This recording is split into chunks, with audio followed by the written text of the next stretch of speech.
puisque tel est le troisième mot de la devise qui nous relie, je vous rappelle que la fraternité n'est pas le privilège d'une religion, puisqu'elle est censée précéder l'expression de tout sentiment religieux.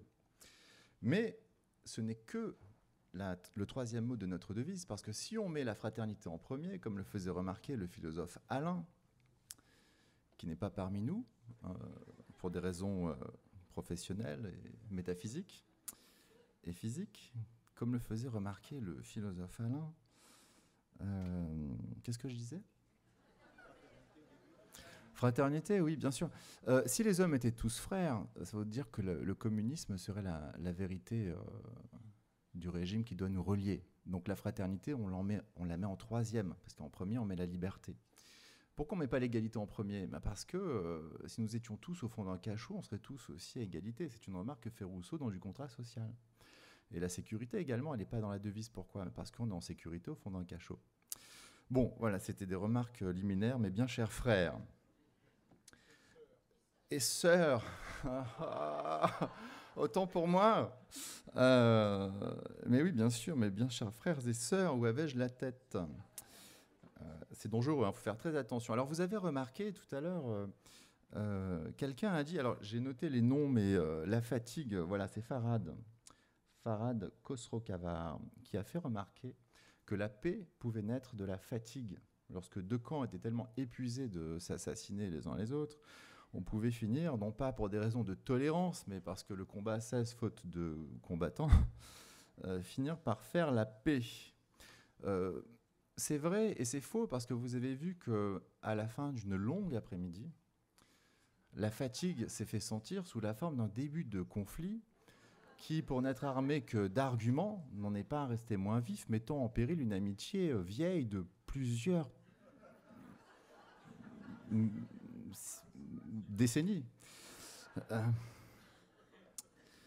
Donc vous voyez que la fatigue produit rarement la paix, et le philosophe Alain faisait remarquer que c'était la fatigue qui faisait naître les guerres. Parce que la paix, il faut la vouloir, alors que la guerre, il n'y a qu'à la laisser venir. Et c'est pourquoi la guerre de 14 a été déclarée à 4 heures du matin par des ministres épuisés. Voilà, il faut donc vouloir la paix. Moi-même, je suis un peu fatigué, donc j'espère que je compte sur votre bienveillance. Je vais reprendre juste très rapidement quelques mots qui sont venus à la surface de ce verre où le sucre a essayé de fondre un petit peu. À la question de Laurence Vanin, il faut attendre que le sucre fonde, disait Bergson. C'est vrai, eh bien, Roland Quérol a apporté un diagnostic, un pronostic de sondeur. Il a proposé 7 siècles. Et oui, si. Donc pour ceux qui ont la patience, d'ici 7 siècles, les choses devraient s'améliorer. Pour la question de la solubilité elle-même, vous savez que les métaphores, c'est toujours très dangereux. C'est très dangereux parce que ça a l'air vrai, alors que ce n'est qu'une image. Les métaphores sont toutes fausses, c'est pour ça qu'on les aime bien. Est-ce que l'islam est soluble dans la démocratie ? Donc ça voudrait dire que la démocratie est un breuvage et que l'islam serait un sucre, par exemple. C'est pas faux. Moi, j'ai des amis médecins qui m'ont dit qu'il y avait des gros problèmes de diabète en Afrique du Nord parce que, mon pâtissier tunisien me le fait remarquer, on mange trop de sucre en Afrique du Nord, puisque le sucre permet de concentrer l'énergie pour traverser le désert. C'est bien ça l'origine du diabète. Donc faisons attention aux métaphores, puisque moi je ne suis pas là pour mettre du sucre, mais du poivre. Je rends hommage à Roland Quérol, qui est le maître de l'exercice. Je suis un peu ému de le faire devant lui, c'est un peu quand même terrible de faire ça. Mais comme il aime bien rire, et qu'il faut appeler un chat, j'ai cru tout à l'heure, on a eu quand même droit à des éclairages géopolitiques extrêmement intéressants, passionnants. Donc je voulais remercier d'abord au nom de tout le monde, mes chers frères et sœurs, les gens qui ont eu la patience et qui ont pris le risque, parce qu'on a le risque de se faire huer quand on rentre dans les chemins de la complexité, d'avoir pris le risque de nous offrir des éléments de complexité qui vont vivre avec nous, parce que même si à la fin on est tenté d'acclamer, c'est un peu pour mettre fin au supplice. Hein. On applaudit pour montrer que c'est fini. C'est souvent comme ça. C'est vrai, on applaudit toujours à la fin pour dire « Allez, ça suffit maintenant ». J'espère que vos applaudissements ne vont pas interrompre cette phrase. Mais on a entendu quand même des choses très intéressantes sur le recrutement, par exemple, des djihadistes. J'en parlais à midi avec Roland Quérol autour d'un vin qui a porté ses fruits. Il apparaît que le recrutement a changé et que le niveau moyen du djihadiste a augmenté et que maintenant, j'allais dire, on recrute à djihad plus 2, non, on recrute au moins à bac plus 2. Vous avez des djihadistes de bac plus 2. Alors je faisais remarquer à Roland, mais c'était l'effet de l'alcool, que c'était probablement le signe que le niveau du bac avait bien baissé. Mais ce n'était qu'une boutade, puisque ce qui est apparu, c'est... comment s'appelle-t-elle? Elle était passionnante, mais il y avait trop de monde. Je vais retrouver son nom grâce à son visage. Myriam Benrahad nous a fait remarquer avec justesse que lorsqu'on qualifiait les autres, quoi qu'ils aient fait, de décérébrés et de barbares, on commettait une faute. Attention, pas une faute morale, mais une faute de raisonnement. Parce que le barbare, vous connaissez l'étymologie du mot barbare. On a beaucoup parlé de barbare, mais vous savez ce que c'est un barbare? C'est quelqu'un qui ne parle pas grec, pour un grec. C'est quelqu'un qui bégaye. Et quand on bégaye, on parle comme ça. C'est comme dire bébé, quoi. Vous voyez, c'est les premiers trucs qu'on dit quand on ne sait pas parler une langue. Donc le barbare, c'est celui qui ne parle pas notre langue. Donc on est toujours le barbare de quelqu'un, évidemment, lorsqu'on s'en tient au niveau de l'expression linguistique. Si après on prend les armes pour défourailler sur des civils, c'est autre chose que de la barbarie, évidemment. Mais ça ne suppose pas d'être décérébré. C'est notre confort de penser que celui qui vient nous assassiner est décérébré. Et d'ailleurs, on a bien compris, le problème, ce n'est pas le manque de rationalité, c'est l'excès de rationalité. À cette table ronde, enfin, il n'y a pas la table ronde, vous savez pourquoi? C'est un truc de chevalier, la table ronde, donc on a juste gardé les chevaliers.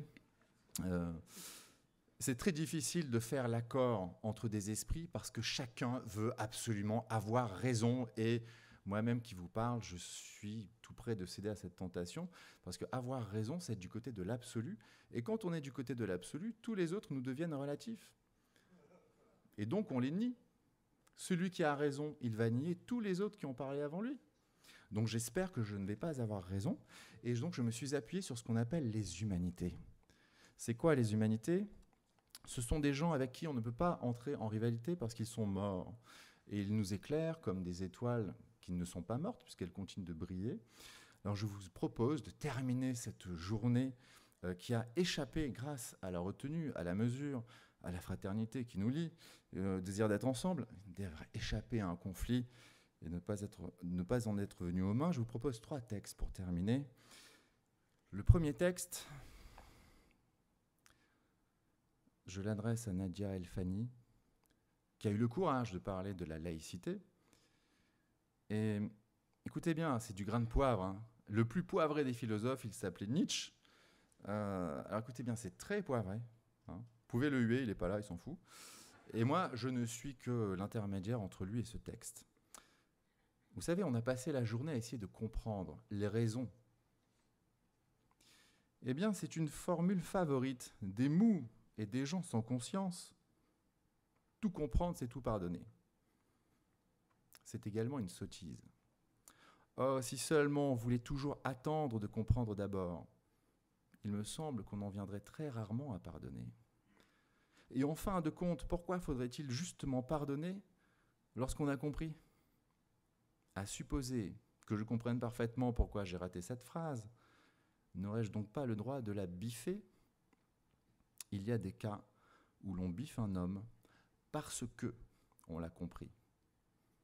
Donc vous voyez, on est censé... moi j'ai été tenté toute la journée, je crois que c'est ça qui m'a épuisé. Plus on me donnait de raisons de comprendre, plus j'avais envie de me rebeller contre cette compréhension. Mais comprendre, vous avez compris, comprendre, ce n'est pas justifier. Et comprendre, ce n'est pas pardonner, c'est même l'inverse. Il y a des choses qui, parce qu'on les comprend bien, vont nous permettre de les refuser.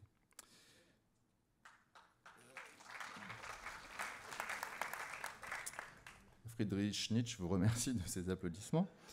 J'ai entendu parler de Albert Camus, qui était cité à l'occasion. Donc, beaucoup de gens ont dit cette phrase, il faut appeler un chat un chat. J'ai cru à un moment qu'on allait parler du chat d'Iran, parce que tout à l'heure, on a quelqu'un, c'était vous savez, Alexandre de Marange, qui a longtemps été le chef du renseignement français, notamment sous Pompidou, qui a bien connu De Gaulle, était persuadé que l'homme qui tenait la paix du Moyen-Orient entre ses mains, et donc la paix du monde, c'était le Shah d'Iran. Et que le jour où il est parti, eh bien, il faut appeler un chat, c'était le début des problèmes.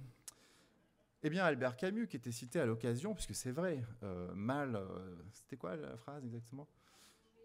Mal nommer les choses, c'est ajouter au malheur du monde. Alors, je ne vais pas ajouter au malheur de cette journée, puisque nous avons fait beaucoup de distinctions, on essaye de bien nommer les choses, on ne réussit pas toujours, mais au moins on essaye. Ça complète la phrase de Nietzsche, bizarrement. C'est une phrase d'Albert Camus, dans un très beau texte qui s'appelle « Ni victime ni bourreau », à l'époque où les seuls totalitarismes, disons, en exercice, ne comprenaient pas l'islamisme radical ou pas. Il disait « La clémence n'est rien qu'un meurtre si elle absout ce qui tue ». C'est pas mal aussi. La clémence n'est rien qu'un meurtre si elle absout ce qui tue. Et je vais terminer par un texte de Simone Veil. Simone Veil avec un W, qui est morte en 1943 à Londres. C'est un texte qui s'appelle « L'enracinement ». Parce que pour elle, tous les problèmes viennent du déracinement.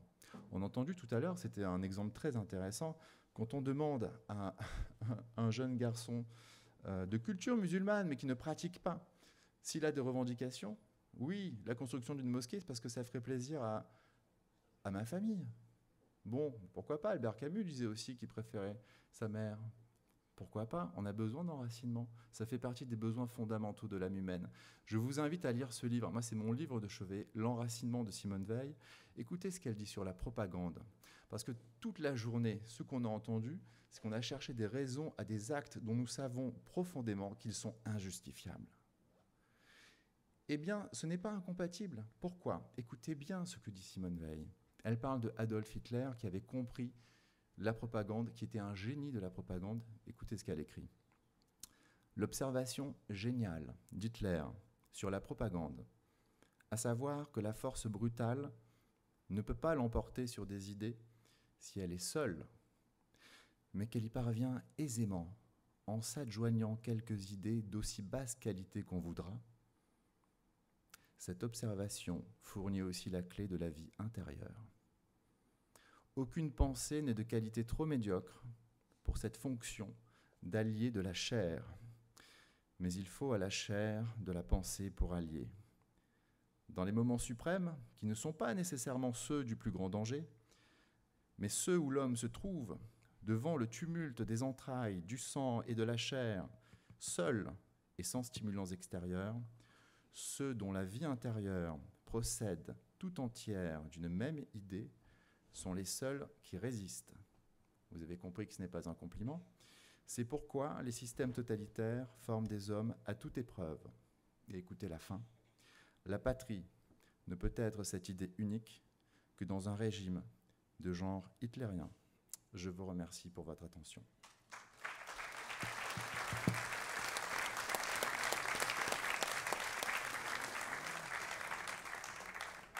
Nous avons une